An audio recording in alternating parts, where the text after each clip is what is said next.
AP CM Chandrababu Naidu మీద పెట్టిన IMG భూముల కేసుని తాజాగా తెలంగాణ హైకోర్టు కొట్టేసింది. దీంతో 1995 2004 మధ్య ప్రభుత్వంలో ఉన్నప్పుడు చంద్రబాబు నాయుడు అవినీతికి పాల్పడ్డారు అని చెప్పి వైఎస్ కాలం నుంచి ఇప్పుడు జగన్మోహన్ రెడ్డి పీరియడ్ వరకు పెట్టిన కేసులన్నీ కోర్టుల్లో వీగిపోయాయి. ఆ పీరియడ్కి సంబంధించి ఇది లాస్ట్ కేసు అనుకోవచ్చు. చంద్రబాబు నాయుడు మీద పెట్టిన కేసుల చరిత్ర ఏంటి? చంద్రబాబు నాయుడిని అవినీతి పరుడు అని చూపించడానికి వైఎస్ఆర్ కాలం నుంచి కూడా చాలా ప్రయత్నాలు జరిగినాయి. వైఎస్ సమకాలికుడైన చంద్రబాబు 1995లో సీఎం అయ్యారు. 2004 వరకు అప్పట్లో సీఎంగా ఉన్నారు. ఈ కాలంలో చంద్రబాబు నాయుడు అవినీతికి పాల్పడ్డాడని వైఎస్తో పాటు కాంగ్రెస్లో ఆయన వర్గం కూడా తరచూ ఆరోపణలు చేస్తూ ఉండేవారు. ఇందుకోసం చంద్రబాబు నాయుడు సీఎంగా ఉండగానే కోర్టుల్లో డజన్ల కొద్దీ కేసులు వేశారు. అవేవి నిలబడలా. ఏదో ఒక పేరు మీద చంద్రబాబు మీద కోర్టు ఆధ్వర్యంలోనో సిబిఐ పర్యవేక్షణలోనో అవినీతి కేసులు పెట్టాలని చెప్పి చేయని ప్రయత్నం లేదు. చివరి ప్రయత్నంగా లక్ష్మీ పార్వతి చేత కూడా వైఎస్ 2005లో కేసు వేయించారు. ఆయన చనిపోయిన తర్వాత వైఎస్ భార్య విజయలక్ష్మి చేత ఆయన తనయుడు జగన్ కేసు వేయించారు. లక్ష్మీ పార్వతి చేత వేయించిన కేసులో వైసీపీ సుప్రీంకోర్టు వరకు వెళ్ళింది. చంద్రబాబు నాయుడు గతంలో సీఎంగా 95 2004 మధ్య అక్రమంగా సంపాదించాడని దీని మీద సిబిఐ విచారణ జరపాలని చెప్పి ఆమె కేసు వేశారు. 2022లో లక్ష్మీ పార్వతి కేసుని సుప్రీంకోర్టు డిస్మిస్ చేసింది. అంతకుముందు వైఎస్ విజయలక్ష్మి పేరు మీద జగన్మోహన్ రెడ్డి 2011లో చంద్రబాబు నాయుడు మీద కేసు వేశారు. 2400 పేజీల ఆరోపణలతోటి హైకోర్టులో ఈ కేసుని వేశారు. ఇందులో చాలా డ్రామా జరిగింది. ఈ కేసుని టేకప్ చేసిన బెంచ్లో ఉన్న జడ్జీలు చంద్రబాబు నాయుడికి అనుకూలం అని చెప్పి విజయలక్ష్మి తరఫు లాయర్లు వాదించారు. అప్పట్లో ఈ బెంచీలో జస్టిస్ ఈశ్వరయ్య ఉన్నారు. ఆయనకి టీడీపీతో సంబంధాలు ఉన్నాయని అప్పట్లో ఆరోపణ. విచిత్రం ఏంటంటే 2018లో జగన్మోహన్ రెడ్డి అధికారంలోకి వచ్చిన తర్వాత ఆయన వైసీపీ ప్రభుత్వంలో చేరారు. ఆయనకి ఒక చైర్మన్ పదవిని ఇచ్చారు జగన్మోహన్ రెడ్డి గారు. చంద్రబాబు నాయుడికి వ్యతిరేకంగా ప్రెస్ మీట్లు పెట్టి ఆయన చేత ఇదే వైసీపీ మాట్లాడించింది. సో ఆ కేసుని చివరికి హైకోర్టు కొట్టివేసింది, విజయలక్ష్మి గారు వేసిన కేసుని.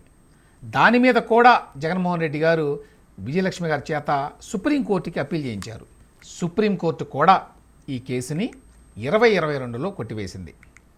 ఇక 2012లోనే విజయసాయిరెడ్డి మరొక కేసును హైకోర్టులో వేశారు. నిజానికి అప్పుడు ఆయన జైల్లో ఉన్నారు. ఆ కేసు ఐఎంజీ భూములకు సంబంధించింది. ఏంటి ఐఎంజీ కేసు? ఐఎంజీ అనేది ఒక అంతర్జాతీయ క్రీడా నిర్వహణ సంస్థ. ఐఎంజీ పేరుతోటి క్రీడాభివృద్ధి కోసం హైదరాబాద్లో గచ్చిబౌలి, రంగారెడ్డి జిల్లా మామిడిపల్లిలో 850 ఎకరాలని చంద్రబాబు నాయుడు ప్రభుత్వం కేటాయించింది. అప్పట్లో చంద్రబాబు నాయుడు ప్రభుత్వం స్పోర్ట్స్ ఇన్ఫ్రాస్ట్రక్చర్ మీద చాలా ఫోకస్ చేసింది. అప్పట్లో గచ్చిబౌలి స్టేడియం కట్టింది, విజయభాస్కర్ రెడ్డి స్టేడియం కట్టింది. అప్పట్లో ఆఫ్రో ఏషియన్ గేమ్స్ నిర్వహించింది, నేషనల్ గేమ్స్ను కూడా నిర్వహించింది హైదరాబాద్లో. ఆ నేపథ్యంలో ఈ ఒప్పందాన్ని కుదుర్చుకున్నారు. 2003లో ఈ అవగాహన ఒప్పందం జరిగింది. ఈ వ్యవహారంలో చంద్రబాబు నాయుడు అవినీతికి పాల్పడ్డారని, దీని మీద సిబిఐ దర్యాప్తు జరిపించాలంటూ విజయసాయిరెడ్డి ఆయనతో పాటుగా మరొక 2 పిటిషన్లు కూడా దాఖలైనవి. ఒక పిటిషన్ని న్యాయవాది టి రంగారావు వేశారు. ఈ శ్రీ రంగారావు గారు అప్పట్లో తెలంగాణ ఉద్యమంలో యాక్టివ్గా ఉండేవారు, టీఆర్ఎస్ పార్టీలో ఉండేవారు. మరి తాజా పరిస్థితి తెలియదు. ఆ తర్వాత మరొక పిటిషన్ని ఏబీకే ప్రసాద్ గారు వేశారు. ఏబీకే ప్రసాద్ గారు అందరికీ తెలుసు, సీనియర్ జర్నలిస్టు. ఆయన చాలా కాలం పాటు మరి వైసీపీకి అనుకూలంగా అనేక వ్యాసాలు సాక్షి పత్రికలో రాస్తుంటారు. సో వీరు 2012లో ఈ పిటిషన్లు దాఖలు చేశారు ఐఎంజీ విషయంలో. చంద్రబాబు నాయుడు 95 2004 పాలన మీద వైఎస్ కుటుంబం కానివ్వండి, అప్పటి కాంగ్రెస్ నాయకులు చాలామంది కానివ్వండి వేసిన కేసుల్లో ఈ ఐఎంజీ కేసు బహుశా చివరిది. ఇప్పటి వరకు ఆ పీరియడ్ మీద, అంటే 95 నుంచి 2004 మధ్యకాలం పీరియడ్ మీద వేసిన ఒక్క కేసు కూడా కోర్టులో నిలవలేదు. తాజా డెవలప్మెంట్ ఏంటంటే ఈ కేసును కూడా, అంటే ఐఎంజీ కేసును కూడా తెలంగాణ హైకోర్టు బుధవారం నాడు కొట్టివేసింది. ఈ సందర్భంగా విజయసాయిరెడ్డి గారి మీద కోర్టు వారు కొన్ని వ్యాఖ్యలు చేశారు. కోర్టును ఆశ్రయించే వ్యక్తి నిజాయితీతో, సదుద్దేశంతో ఉండాలి, ఎలాంటి వాస్తవాలను దాచరాదు అని చెప్పి హైకోర్టు ఈ సందర్భంగా వ్యాఖ్యానించింది. ఈ కేసుని గతంలోనే హైకోర్టు పరిశీలించింది. వాస్తవానికి అంటే విజయలక్ష్మి గారు వేసిన కేసులో ఈ ఈ అంశాన్ని కూడా పరిశీలించి అప్పుడు ఇందులో ఏమీ లేదని చెప్పి హైకోర్టు కనుగొంది. సో ఆ విషయాన్ని దాచిపెట్టారు విజయసాయిరెడ్డి గారు, దాచిపెట్టి ఈ కేసును దాఖలు చేశారని చెప్పి పేర్కొన్నారు ఈ జడ్జిమెంట్లో. అంతేకాదు మరి విజయసాయిరెడ్డి వైఎస్ రాజశేఖర రెడ్డి కుటుంబ సలహాదారు, జగన్ ఏర్పాటు చేసినటువంటి వైఎస్ఆర్ కాంగ్రెస్ పార్టీ తరఫున రాజ్యసభ ఎంపీ. సో ఆ రకంగా ఆయనకి పొలిటికల్ మోటివ్ ఉంది అనేది కూడా చాలా క్లియర్గా తెలుస్తోంది అని హైకోర్టు వ్యాఖ్యానించింది.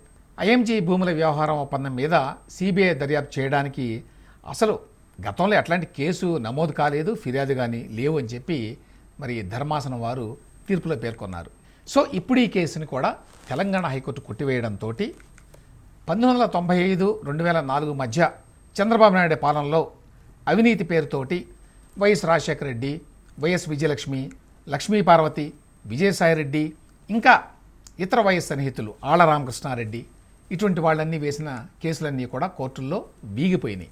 చంద్రబాబు నాయుడు మీద వైసీపీ ప్రైవేటుగా వేసిన చివరి కేసు ఓటుకి నోటు కేసు. ఈ కేసులో చంద్రబాబు నాయుడు పేరును చేర్చాలని చెప్పి వైసీపీ నాయకుడు ఆళ్ల రామకృష్ణారెడ్డి వేసిన కేసుని ఆగస్టు 2024లో అంటే పోయిన నెల సుప్రీంకోర్టు కొట్టివేసింది. ప్రస్తుతం జగన్ అధికారంలో ఉన్నప్పుడు పెట్టిన అరడజను కేసులు మాత్రమే చంద్రబాబు నాయుడు మీద ఉన్నాయి.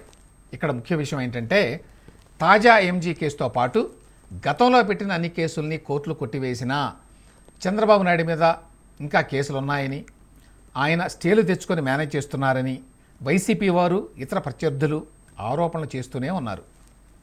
కొంతమంది ఇంకొంచెం ముందుకెళ్ళి చంద్రబాబు నాయుడు కోర్టులను మేనేజ్ చేసి తనకు అనుకూలంగా తీర్పులు తెచ్చుకుంటున్నారు అనేటువంటి అసంబద్ధపు ఆరోపణలు కూడా చేస్తుంటారు. నిజానికి 2004 తర్వాత ఆయన మళ్ళీ అధికారంలోకి వచ్చింది 2014లోనే. ఈ సమయంలోనే మెజారిటీ కేసుల్ని కోర్టులు తోసిపుచ్చినాయి. కాబట్టి ఈ ఆరోపణలో ఎంత నిజం ఉందో అర్థం చేసుకోవచ్చు. మొత్తం మీద ఐఎంజీ కేసు నుంచి విముక్తుడు కావడంతో 1995-2004 మధ్య ప్రభుత్వంలో ఉండగా చంద్రబాబు నాయుడు అవినీతికి పాల్పడ్డారు అనే ఆరోపణల్లో ఒక్కటి కూడా నిరూపితం కాలేదు.